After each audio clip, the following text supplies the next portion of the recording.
Welcome sa Our Lady of Laslet Quasay Parish, kung saan ayos lang pong umiyak at samahan tayo ng mahal na ina sa pag-iyak at sa pagdarasal upang maging maayos ang lahat. Ano sa palagay niyo magiging itsura, kalagayan ng simbahang ito kung wala ang tulong ng mga babae noon pa man? Ganito kaya ito kasigla, kaunlad, katatag, kaganda, kung wala sila?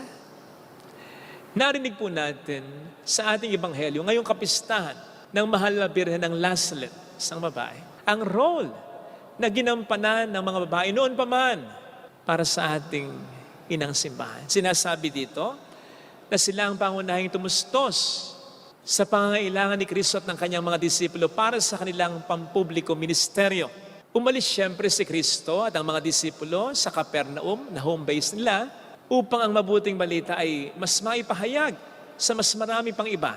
Di sila mayaman. Kaya kung meron silang naibaon, kaunti lang. Hindi naman po sila sumisingil, lalo na ang Panginoon. Sa sino mang tao na nakarinig ng kanyang pangangaral o sa sino mang tao na kanyang pinagaling, anuman ang kanilang karamdaman. At kailanman, hindi ginamit ni Kristo ang kanyang kapangyarihan para sa pansariling kapakinabangan. Hindi nga niya ginamit ang kanyang kapangyarihan para mapagaanan man lang ang kanyang kamatayan. Paano niya itong gagamitin para sa mga less important na mga pangangailangan? Matatandaan na hindi nga sinunod ni Kristo yung utos o temptasyon ng demonyo na gawing tinapay ang mga bato sa ilang o sa disyerto, gayong gutom na si Kristo.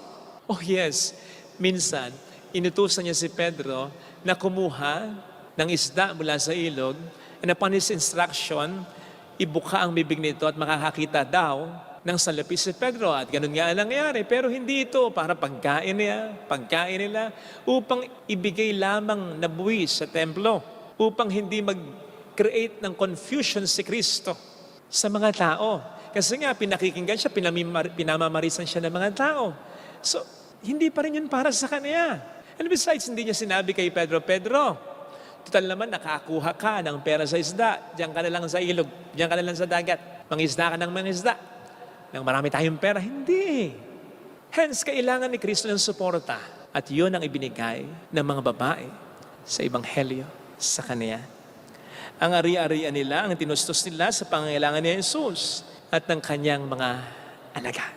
Pero sana wag lang ma-focus ang ating pansin sa pinansyal na tulong na ibinigay ng mga babaeng ito, sapagkat ang ibinigay nila kay Kristo ang tulong higit pa, syempre dito. Taglay ang kanilang pananampalataya at paniniwala sa Kanya. Imagine that. Sa Ebanghelyo lang po ayon kay San Lucas, ang daming beses na si Kristo ay nakirelate, nakipag-usap sa mga babae, nagpagaling ng mga babae, nangaral na may tungkol sa mga babae. Mahal na mahal ni Jesus sa mga babae. Itinataas niya ang kalagayan ng mga kababaihan. And true enough. And behold, sapagkat wala po tayong matatala sa Biblia, lalo niya in the New Testament, sa panahon ng ating Panginoong Jesucristo, na merong kahit isang babae, nagtaksil, nagtatwa, nagtraidor, tumalikod sa Kanya. Wala. Kaya't ang suporta ng mga babae kay Jesus ay gano'n na lang. Hindi lang tulong pinansyal, kundi tulong espiritual. Hindi nga po ba ang isa sa pinakamahirap na naranasan ng ating Panginoon bago ang kanyang kamatayan sa krus ay ang kamatayan ng kanyang damdamin dahil sa pagtataksil ng kanyang mga alagad na nangako pa sa kanya kahit buhay nila ibibigay sa kanya. Ganon katindi ang suporta ng mga babae. Yung mga hindi naibigay ng mga lalaki, naibigay ng mga babae kay Jesus. Partikular na ang pananampalataya nila. And not to mention, generally, mga babae ang nasa paanan ng krus. At mga babae ang siyang naghatid, nag-asikaso sa bangkay ni Jesus sa libingan ito. Ganon katindi ang role na ginampanan ng mga babae simula pa lang. At kahit ngayon, obviously, sino bang mas maraming nagsisimba? Mas maraming nagdadasal? Mas maraming lingkod, tumutulong, sumusuporta sa simbahan?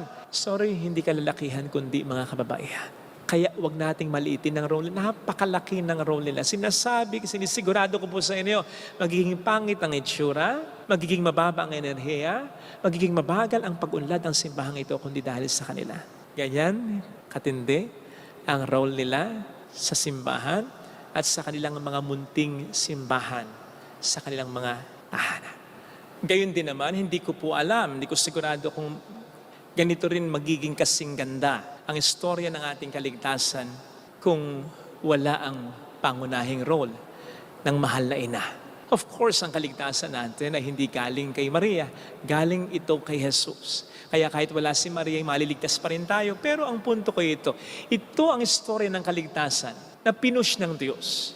Istoryang kasama ang partisipasyon ng isang tao na si Maria. Kung may iba pang paraan, syempre naman, ng kaligtasan, bakit ito ang ipinush ng Diyos? So ito, therefore, ang pinakamagandang paraan o istorya ng kaligtasan. And I repeat, kasama sa pinakamagandang istorya o paraan ng kaligtasan ito ay ang partisipasyon ng mahal na ina. Maganda ang paraan, magandang istorya kasi may partisipasyon ng tao. Kumbaga hindi lang tayo niligtas ng Diyos, binigyan tayo ng Diyos ng paraan upang itaas ang ating karangalan. Of course, ang Panginoong Jesus ang taas ng ating karangalan, pero binigyan niya tayo ng partisipasyon dyan sa pamamagitan ng mahal na ina. Sa pamamagitan ng mahal na ina, kumbaga, naitaas natin muli ang ating karangalan at napatunayan natin sa Panginoon sa pamamagitan niya na tayo hindi talaga pasaway, na tayo po pwedeng makipagtulungan sa Kanya sa ating buhay. At nagpapatuloy ang pattern na ito magpasahan hanggang ngayon. Yes, ililigtas tayo ng Panginoon. Yes, pagpapalain tayo ng Panginoon. Yes, tutulungan tayo ng Panginoon.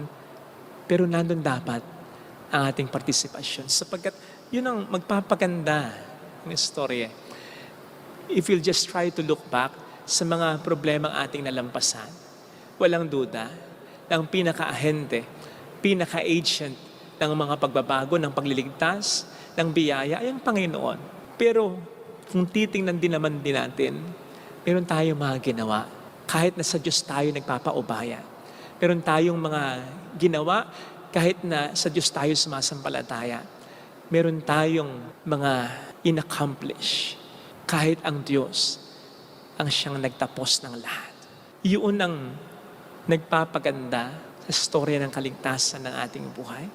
Kaya sana mga kapatid, huwag tayong mawawala ng pag-asa.